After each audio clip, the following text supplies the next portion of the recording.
ભારતીય સંવિધાનના આર્ટિકલ 7 મુજબ કઈ તારીખ પછી ભારતના રાજ્ય ક્ષેત્રમાંથી અત્યારે પાકિસ્તાનમાં સમાવિષ્ટ રાજ્ય ક્ષેત્રમાં સ્થળાંતર કરી ગયેલી વ્યક્તિ ભારતની નાગરિક ગણાશે નહીં, આ પ્રકારનો ઉલ્લેખ કરવામાં આવેલો છે. ચલો અહીં આર્ટિકલ તો સ્પષ્ટ આપી દીધો કે ભારતીય સંવિધાનના આર્ટિકલ 7 મુજબ કઈ તારીખ પછી ભારતના રાજ્ય ક્ષેત્રમાંથી અત્યારે પાકિસ્તાનમાં સમાવિષ્ટ રાજ્ય ક્ષેત્રમાં સ્થળાંતર કરી ગયેલી વ્યક્તિ ભારતની નાગરિક ગણાશે નહીં, આ પ્રકારનો ઉલ્લેખ છે.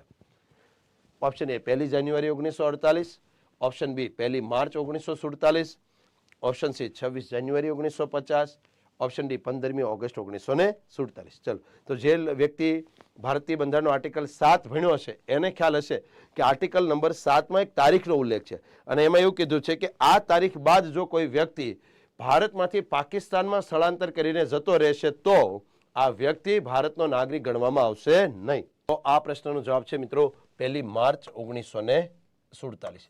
મિત્રો ભારતીય બંધારણનો ભાગ નંબર 2 જેમાં નાગરિકતાની જોગવાઈ છે, થોડું મૂળમાંથી કહી દો. જો ભારતીય બંધારણના ભાગ નંબર 2માં નાગરિકતાને લગતી જોગવાઈ છે, ક્યાંથી ક્યાં છે તો આર્ટિકલ નંબર 5 થી શરૂ કરી આર્ટિકલ નંબર 11 સુધી નાગરિકતાની જોગવાઈ છે.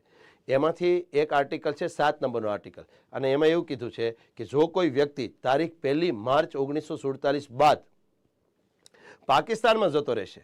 હવે એવું ન કહેતા કે સાહેબ ત્યારે ક્યાં પાકિસ્તાન બન્યું હતું, ભલે પાકિસ્તાન નહોતું બન્યું પણ અત્યારે જે વિસ્તાર પાકિસ્તાનમાં છે એ વિસ્તાર તો ત્યારે ભારતમાં હતો. રેડી? તો તારીખ 1 માર્ચ 1947 બાદ જે વ્યક્તિ એવા વિસ્તારમાં જતો રહ્યો છે કે જે વિસ્તાર અત્યારે પાકિસ્તાનમાં છે તો આવા વ્યક્તિનું નાગરિકત્વ રદ કરી દેવામાં આવશે, તો એનું નાગરિકત્વ રદ ગણાશે.